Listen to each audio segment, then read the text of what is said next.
I'm going to answer this in two ways. Nice. Firstly, these are, some I'd say, very essential, to be honest. I think we'll start with the basic. Because he stood there with his like sniffing his cigarette, and he stood there like that in the dark. Another element as well, I think some of the best DJs I've found use the crowd. I think once you've found that balance, you can then naturally push yourself, and it'll just happen anyway. Welcome to BackToBassline, and today I'm here with NYAL, an absolute top G, and he's going to explain to you all about himself and all of his future endeavours. So now, welcome to the podcast. How you doing, mate? I'm good, thanks. I'm happy to be here, to be honest. Yeah, excited for our chat. I love the setup you've got as well with the background. Oh yeah, mate. Honestly, I love this view. It's a blessing to have this terrace, and yeah, it never really gets old. Kind of starting my days out here, to be honest. Unfortunately for the church bells, we'll just get through it. Oh yeah? Yeah, I'm sure they'll stop at one point. Yeah, hopefully. So, can you tell me and the viewers a bit about yourself, how you got into music, and what's your story? Okay, so my name's NYAL. I grew up in Leicester, and I came to Leeds to study for university. I came here to study computer science, which is obviously something very different world than music. And kind of at that point when I came to university, I wasn't really interested in music. It wasn't something I particularly liked. But coming to Leeds, I really kind of found my love for it. I came and I was in first year during COVID, so it was a very different year than your kind of typical freshers. But I guess you were all locked down then when in your freshers during COVID. Yeah, no clubs, nothing. Basically, what we had to do was we just ended up doing loads of accommodation parties. It was against the rules, but we kind of did it, and it was kind of a mutual understanding that everyone there was just kind of trying to have a good time in a really shit situation. You've got to as well. You've got to make the most of these things. You can't just let all these little things get in the way as well. With COVID especially, that would have got everyone's university experience so out the window. Because you come to university, you come to have a good time. You obviously do study a little bit, do you know what I mean? But then for COVID to happen, but making the most of it, I rate that a lot. Yeah, I mean, I was lucky, to be honest. I did find the right people to help me get into that. I mean, I know so many people that had a really crap time, and like I do feel bad for them. But that was kind of the beginnings, to be honest. I enjoyed the party there, but then kind of going on after that is when I went to my first raves. I still remember my first one. It was at Beaverworks. Yeah, same here, mate. Mine was Gravity, Blade Runner, DGSS, and Bond Road. First one straight out of lockdown. It was me and my mate were 19 and we just went there. It was still like, oh, are you meant to be going to these things or not? But we went, and it was probably still to this day one of the best club nights I've ever been to. Yeah, I heard a lot about that Gravity. I actually went to the Beaverworks the night before that. Oh, no way. Or it was the night before or night after, I remember. There was two in a row. Yeah, so it would have been one of those. And kind of from there, started to pick up my love for the music, and kind of in and around that time, I was starting to throw a lot of house parties. Oh yeah. So we got a gap in Hyde Park. It had quite a small basement, but one of my housemates, he had quite a big sound system that we just put down in there, and that was actually where I learned how to mix. Oh, nice. And so it was also fresh to you when you first came here?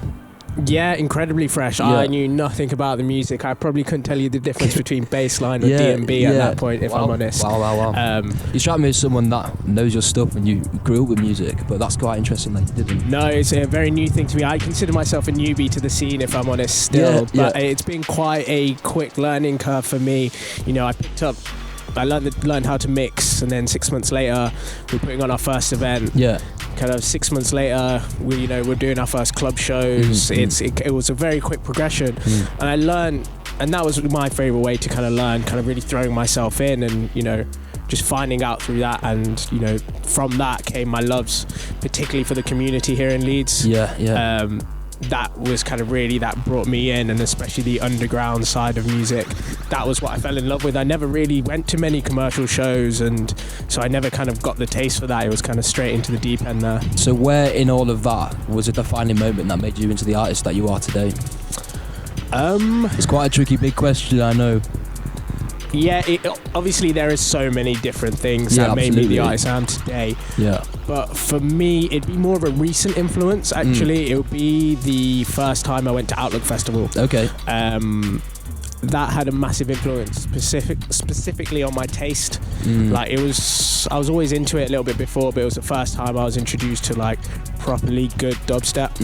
And also the crowds there and the sets there as well, you know, kind of when they're playing to a more underground crowd, they play more underground sets. There's no need for crowd pleasers, and I always like to say sometimes you hear sets at Outlook say you'll never hear it anywhere else. It may be the same artists, but they're just different, and kind of hearing those artists from all over the world, that really inspired me. And I remember leaving there being like, you know, very inspired and being like, one day I want to be there as well. So seeing all these DJs and being a defining moment in your life to become the artist you are today as well, where in that do you think that's influenced how you take crowds on a journey when you're DJing? Do you think that's one of the defining moments? I'd say so, yeah. I mean, definitely in my sets I do like to take crowds on a journey, but also in the events I put on as well, I always like to plan out and program a journey. Like, so what is that journey you're trying to take people on? It very much depends on the situation, to be honest. It depends on the night. Sometimes it can be defined through different genres. For sure. But then again, it can be intensities as well, and you know, types of tunes. You can take them on like some fast-paced stuff, bring it slow down, or underground, or throw in a crowd pleaser, throw one in for the skankers at the front, or the people that are feeling a bit tired at the back. So a bit more of a crowd reading, feeling the vibe, kind of bouncing between yourself where you want to take them and bouncing between where the crowd is at, and you both, the crowd and you, go on a journey together. For sure. I do think there's another element as well. I think some of the best DJs I've found use the crowd almost like an instrument. Yeah, for sure. And I think when you've got a core understanding of what that crowd likes and who fulfills it, what their taste is, you can use them, you can bring their energy up, you can bring it down, and you can like, I still remember a really good set for that was when I saw Vivek at Outlook this year. He came and played after Joker, which is a really tough thing to do anyways, but kind of really took you on a journey, and the whole set felt like it was one tune. Wow. Absolutely incredible. In a good way. In a good way in terms of like seamless blending, and there was, you know, your kind of peak moments, but also bring it down, and it was unbelievable. Fantastic. Oh, that's nice. So what is a piece of advice that's stuck with you forever? Has it been at Outlook? Has it been through meeting people backstage? Has it been within your events? Or has it just been some raver that said this thing to you and you thought, that's clicked with you? I wouldn't say there's necessarily a piece of advice that sticks out to me, but more of a way to live that I've got from speaking to a lot of people. And it isn't necessarily to do with music either. It's more to do with just life in general. And a thing I like to live by is trying to, instead of pushing yourself and really kind of going grind mode, is potentially just finding a balance of what you do have. And I think sometimes finding that balance can be more important, because you don't know what's going to come at you in life, and there'll be a lot of things trying to knock you off balance. If you're pushing yourself and you're not balance your kind of priorities and what you really kind of have it that it's important to you, you can just fall off center, and you can kind of go into a rut or burn out, or so you got to keep the balance there. You got to keep the balance there within everything. Exactly. And I think an important way to do that I do is like to prioritize what's important to me in life, and then I think once you've found that balance, you can then naturally push yourself, and it'll just happen anyways. And that's kind of a thing that I try and live by. Easier said than done, for sure, but it's definitely a kind of advice that I hold dear to me. So there's no advice for you guys out there. Actually, there's advice for you guys out there, but Niall's taking it all in, so that's unreal. I think that's great, mate. I think that's something to admire for people, you know, like from yourself, hearing that as well, being focused and staying on the right track and going through with these tasks and not burning out. Keep that goal focused, you know, keep it in the eye line, but don't go veer off task. I think that's great advice, mate. That's fantastic. So, what is a new version of yourself you're currently working on? A new version of myself. I was going to answer this in two ways. Nice. Firstly, in my kind of musical journey and career. So just this summer, I launched a record label. Okay. What's that called? It's called As One Records. Oh, so nice. alongside a new brand, As One Events. Yeah. And that's been a really important step for me and something I've been looking forward to it for a while. And I'm really excited to see where that goes. So far, it's been going great. Yeah. We dropped our first VA of 4 artists on there. Fantastic. It's gone really well. Really happy with the music. Yeah. That was the most important thing for me. Yeah. And then another development as well, which is kind of really happening at the moment.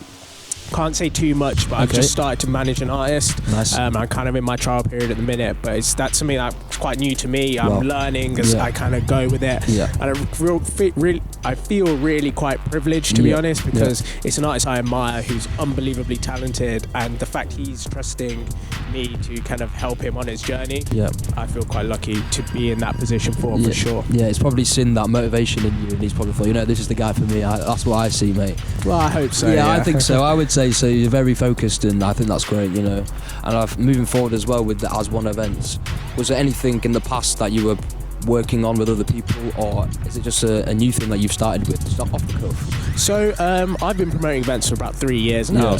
Before As One Events, which started this summer, or end of this summer, I used to run an events company called Carnage Events. Oh, nice. I think I've been to a house party that you've probably been at sometime. There was a lot of people that come and say that to me. We were pretty notorious for our house parties and street parties, and that was a brand that started while I was a student, and it made a lot of sense then in terms of the events we were putting on, the music, kind of more focused around house parties, street parties. Nice. We did do a lot of club shows as well. Because there is a big culture in Leeds as well for that.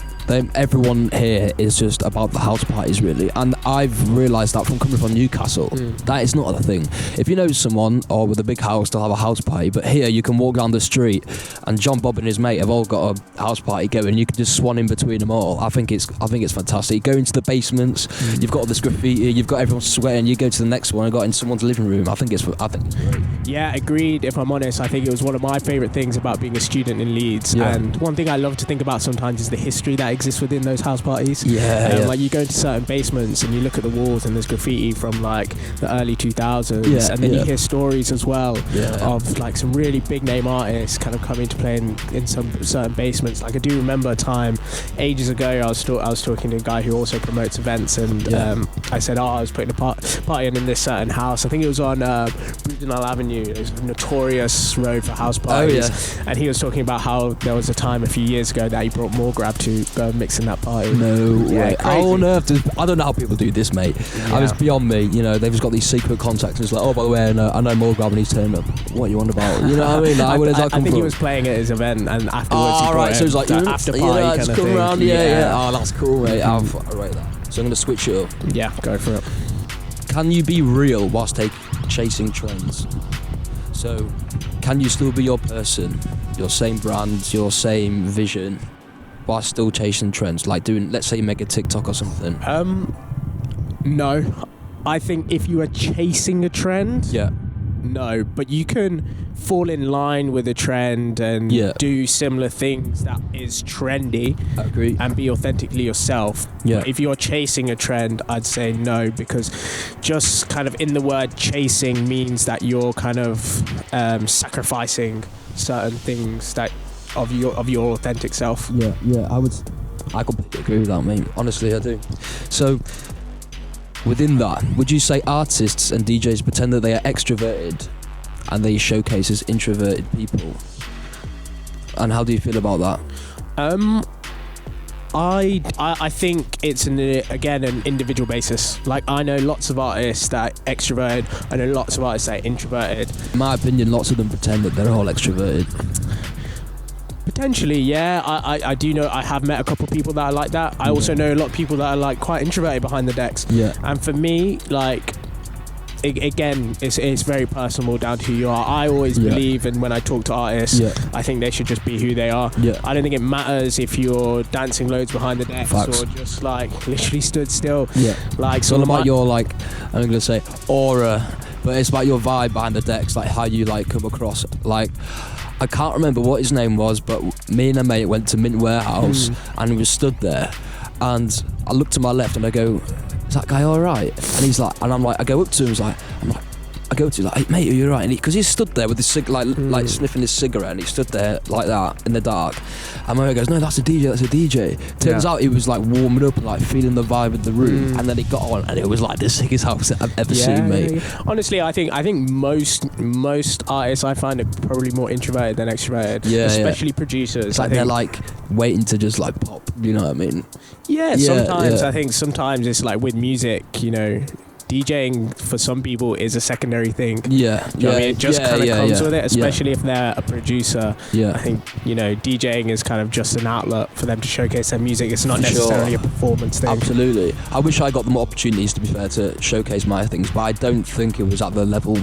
So as I started off doing music production from a young age, and I started with like future house and bass house. I went into all these wobbly like trap and stuff. I was like doing house, and then it ended up being bassline when I was like 16, 17, because that's, you just do that, don't you? Yeah. And then it turned into drum and bass, and we went through drum and bass scene, and then obviously it started popping off when I came to uni. But I absolutely loved it. I always absolutely loved producing. Like you say, like it was always my primary thing. But I just got, because of COVID, I just got really good at DJing, and it ended up getting me a set or two in Newcastle for Energy Crew, and that was, I can't thank them enough really for giving the opportunities, to be fair. Like I got to play with all my favourite DJs really, so like yeah, it's been great. Nice. So I think I was also a bit more introverted. That's probably what I say it, and I was only just challenging you on your voice, but I would say I was more introverted. And when I got behind the decks, I don't know why, sometimes I would be a bit more like reserved, and then sometimes I would just like be going at it, and I felt more comfortable with my friends behind me. Yeah, I think it's an important thing to really can always think about is that artists are just people. They're just normal people. Yeah, when you go talk to them behind the decks, it was like the biggest headliner ever. It just seems like, you know, they're all just normal people. I think you should I think that's the way to think about them. And you know, everyone expresses themselves in very different ways. Yeah. I think it's great. So, talking about the scene as well, in like we were talking about the scene and the house parties and stuff. How do you feel like the scene is locally at the minute in Leeds? I'll talk about more the scene I represent here. Okay. That's cool. Obviously, the scene in Leeds is very multifaceted. Like you can talk about bands and the gig scene. You can talk about the house scene. But I'd like to talk about the scene I represent more, which is the underground kind of dance music side of things. I think it's in a very tough spot at the minute. Okay. For a lot of different reasons. Okay. I'll try and keep it like short because I could talk about this for a while. But like one massive thing is venue closures. Like there are just less underground spaces, particularly intimate ones, which I find are usually more underground focused. When everyone's there, everyone loves it as well. I agree with that. It's all focused. It's intimate, and everyone who goes to those spaces absolutely loves it as well. Everyone, you look around, everyone's having a great time. Bigger venues, everyone's kind of a bit more stush about the whole thing. But yeah, go on, mate. And then also from the promoting side of things, you know, there are less people going out, and that's kind of across the board. But I think the underground is definitely feeling it a lot more. And then that paired with rising costs, if you're looking at how much artists cost, how much you got to have to spend on promotion because of kind of existing competition, whether that be Facebook ads or where you're trying to put your posters. Absolutely. The costs are rising there as well. And that makes it really tough to... Makes the whole thing less affordable for everyone. Massively, And I think another kind of trend that I'm seeing at the minute is I think the underground scene is being commercialized. Right, yeah. So I think that's a trend I've noticed where maybe it's leaking down because of that, what you talked about. It's becoming less affordable for everyone, so that comes top down back into the underground scene. Yeah, I think there's lots of reasons why the commercialization of it's happened. I think certain things you can talk about is kind of people just wanting to use the kind of underground scene to make money. Like you look at brands like Boiler Room and how they exist now. You can clearly see they're, you know, taking what is underground and they're kind of just making money out of it, which isn't underground. Like for me, underground isn't just a genre. It's a culture and an attitude. For sure. And it's almost like all the weirdos in some sort of quirky way get together and they all express themselves together. That's like underground. Do you know what I mean? Not like weirdos. Do you know what I mean? But like, you know what I'm trying to say, don't you? To a point, it does become that. Can become that a little bit. I think, an underground space is a space where anybody should feel comfortable. Yeah. No matter from whatever walks of life you're from. Yeah. Whether that be if you're just your regular Joe, or if you're someone that doesn't really get out much either. Yeah. Like everyone should feel comfortable in an underground rave, and I think that's so what it's important. about. It's about everyone. That's what I was trying to say. To be fair, not all the weirdos. Yeah. Like, it's diversity, innit? Exactly. I meant like everyone like can come together. They might themselves feel different, and they all, like you say, feel comfortable in that environment.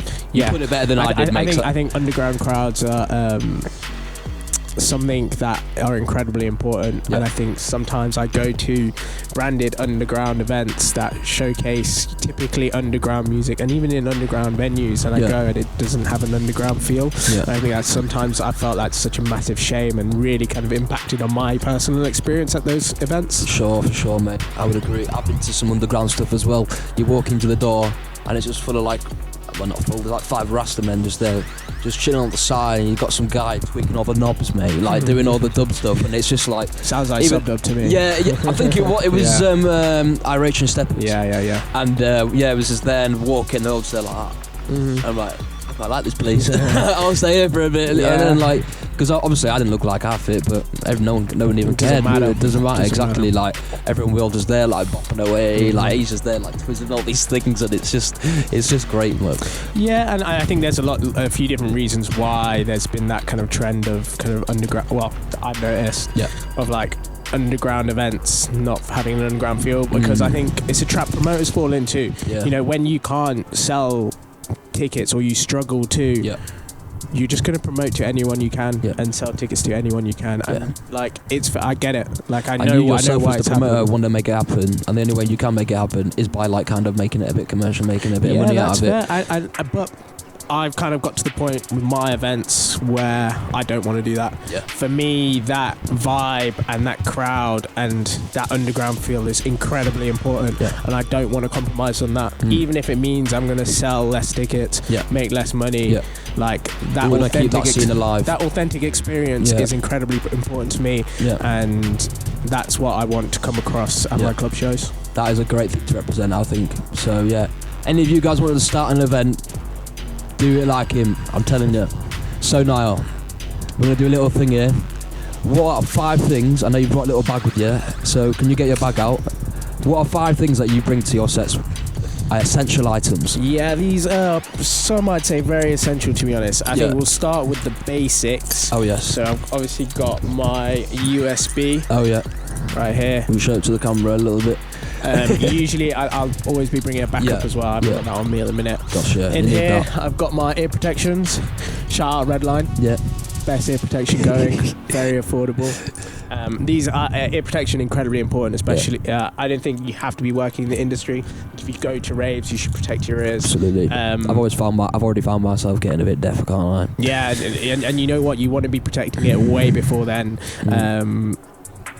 Yeah, it's too late, mate. I think it is always as early as possible. That's the best time for me. I have got a phone cable. Nice. For when I want to record my sets. Nice. I think that's what I always enjoy, listening to my sets back. Sometimes my favourite sets to listen back of myself, which can sound quite egotistical, but it's my favourite tunes in an hour. Exactly. Like, it's all your favourite stuff. Yeah, absolutely. Yeah. I've got some business cards. I've always got an event to promote, so I've always got some to give out. First time I met you, you whipped that out, mate. Yeah, that sounds about right. Mate, you know. And then I've got a Magnum. If I'm honest, probably my favourite drink to have behind the decks. I think it's better than a beer. If you're having a beer, you're just going to want to go for a piss halfway through. True. It tastes good. You can just sip on it. Unbelievable. So that's probably what I'd have on my rider as well. Unreal. And we're going to wrap this up here now. So can you let people know what they can see you in the next new year or this year? So depending on when this is coming out, I think our next club show will be February the 21st. Incredibly excited for this show. We're kind of flipping the script, to be honest. We've got a 250 capacity venue, Eiger Studios, one of my favourite venues at the minute, kind of really good at delivering an underground feel, and we're basically putting 2 headliners in there. First we've got Monty, who is an incredible artist who most known for like signing with 1985 and got some crazy good releases on there.